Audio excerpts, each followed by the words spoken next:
Ibaza abakozi b'Imana maze kugaburira, ibaza abakozi b'Imana maze gufasha, hanyuma ukarangiza nabi. Uze gusenga wikoreye ibintu nk'ibi. Urabona umuntu nkanjye bisa neza ibintu nari ndekeye. Ibintu nari ndekeye ntunze n'agakoti nambaye n'agapantaro keza pastor ibintu nari ndekeye. Abantu bambonye bati pastor cyavuye mu nduri note ziriyo. Ariko ndekeye yarara. Ese shaka mwari kwa bitafu na rifisi. Ndashaka no musiko dutime cyafu mu izina rya Yesu. Ubutumwa abantu nibabwumviriza burajyana mu matwi.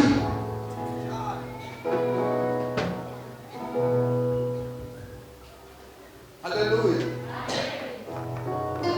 Ubutumwa burajyana mu matwi kubera ko abantu bagenda niyarara.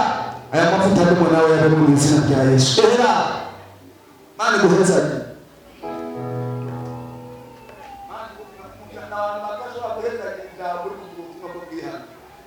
akaza kamuheza yirwa mu butumwa bwo kwihana basi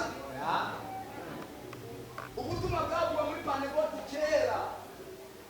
Pentecost uzura aba bantu bose bamwe n'abantu bace muri Pentecost ubutumwa bwo kwihana muneke muri Pentecost ubona murabona mu pastor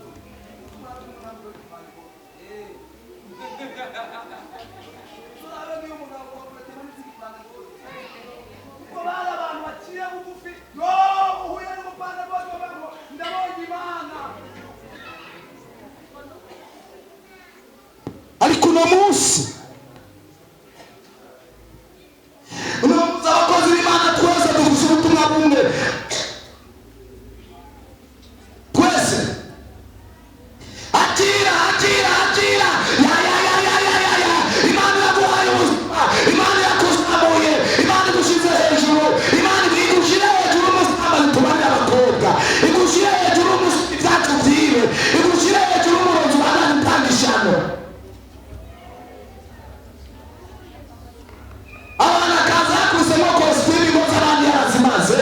yakuzemo kositimu natwe amahomesho yagaca dufata ngo koce ya baraka aciye umugisha oya kubera aya marangamutima ariko aratuma abantu batariko barakizwa ariko atuzibira umwana w'Imana. Arageze ko tuvuga ukuri abantu bagakira, abapfa bagapfa, abakira bagakira, abiteguye kuduga bakaduga, abiteguye gukizwa bagakizwa, abiteguye guhinduka bagahinduka, twese tugahinduka, ibyaha tukabireka tukaguma twiyoberanya inyuma y'Imana. Abantu bamenye ko dusenga nuko tudasenga.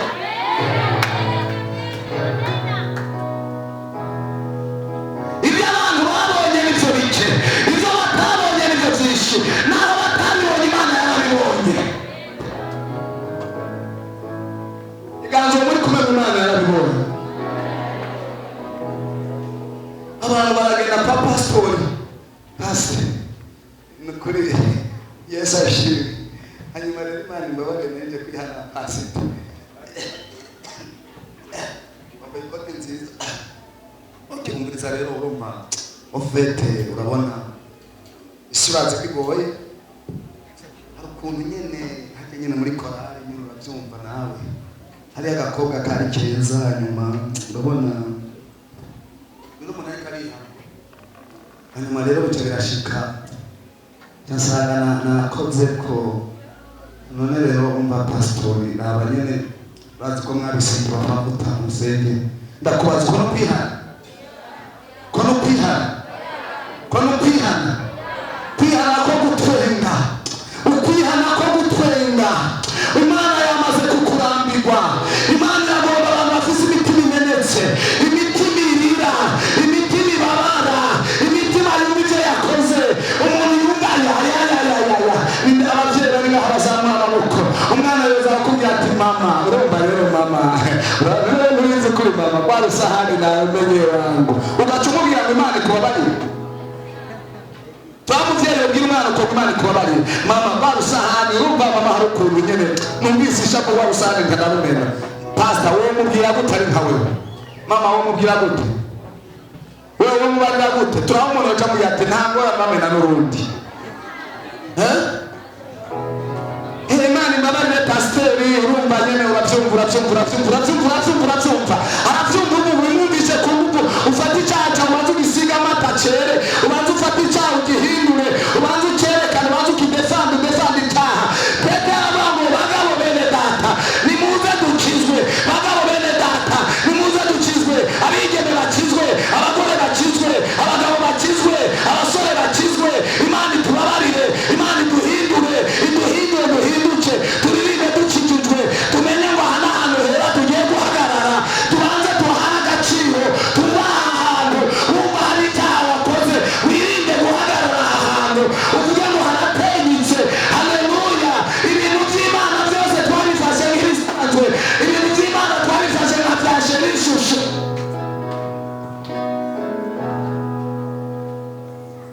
muzoza mubona abantu bazaga kuri podium bapfe Moshe utaba kubona na maripetasiyo abishe n'umuntu arihangana hageza kwihangana n'Imana yarihanganye yaranyihanganira kwihanganira byarahinduka ni pasitori byarahinduka uri mwarimu byarahinduka uri diyakoni byarahinduka uri muririmbyi igihe kirageze nimba uri kuranyumviriza turagomba guhinduka leo tunataka kubadilika abantu babadilike bahinduke tutangure kwakira abantu baje kwihana apana kwakira abantu bazana imitwaro iyo mitwaro yazanywe n'ibyaha hari yazanywe n'ibyaha hari n'itazanywe n'ibyaha ariko uko bimeze kose iyo Imana imaze kubona ko nta cyaha azira Imana yarize dosiye yiwe ahantu ntahure ntabwo ibibazo byose dufise byazanywe n'ibyaha oya ariko hari ibyo dufise byazanywe n'ibyaha twarize karande nibyo bimaze iminsi ko ndiga haleluya mwarize iby'abana b'imfura umwana w'imfura bigatezwa kuba samuragwa kubwo urahera kuri Aburahamu ariko uno munsi tujya tuvuga ngo icyatumye Ishumayeli atabona amasezerano nuko atari umwana w'isezerano kubera ko Imana itamwica ataravuka byari byayinaniye ko apfa ariko ingaruka mbi ya Ishumayeli amagorwa yose arimo ibyago byose biriko biramubamo naho yavutse Ishumayeli arabuze ijuru kubera aho yavutse umarokana nawe kugeza uno munsi aracyagwana kubera aho yavutse ikibazo mu misaho cyavuye haragize gute ibyo bivuye reka babwire abantu ba mbere bakwegeye umuvuma abantu ni twege gusenga abantu kuzuye ibyaha icyo umuntu afite agakantu kumbe neza nitwe turiko turica abantu pastor ni jewe nawe twisha abantu mwarimu ni jewe nawe twisha abantu ubu no munsi tugomba kwihana kandi twihanira ibintu twabayemo by'imigenzo y'abakristo urabona ngo pastor ni ufukama imbere y'abakristo uno munsi turafukama imbere yanyu twihane tubabwire ukuri nacyo byomara kuzuza pastor abantu nk'aba ukazobura n'umujyana mu ijuru cyoba biryoshe bamaze buzuye bakuzura ijambo bakuzura agakiza hageze mu ijuru gacutonda bose bagatonda inyuma birirwa mu inyuma hari babashikanye benshi kubaberuka nibo baze kwakaka nk'inyenyeri abantu bamenye gutangira Imana no gukizwa nitwaguma tubigisha gutanga amafaranga muzoguma muyatanga mukorera ubusa urazi wowe rega niwo umugisha ujutana n'amagorwa n'umugisha w'amarushwa ucuronka amahera ugacurwara diyabete bigaca byanga kuyarya Bibiliya ivuga ngo mwege nimwege muzoramba nimwege muzokomera nitwe turwaye diyabete nitwe turwaye kansere nitwe tutaramba nitwe duhura n'ibyago wayo. Umugisha ugacurura ugacurwara ukama muri goyigoyi.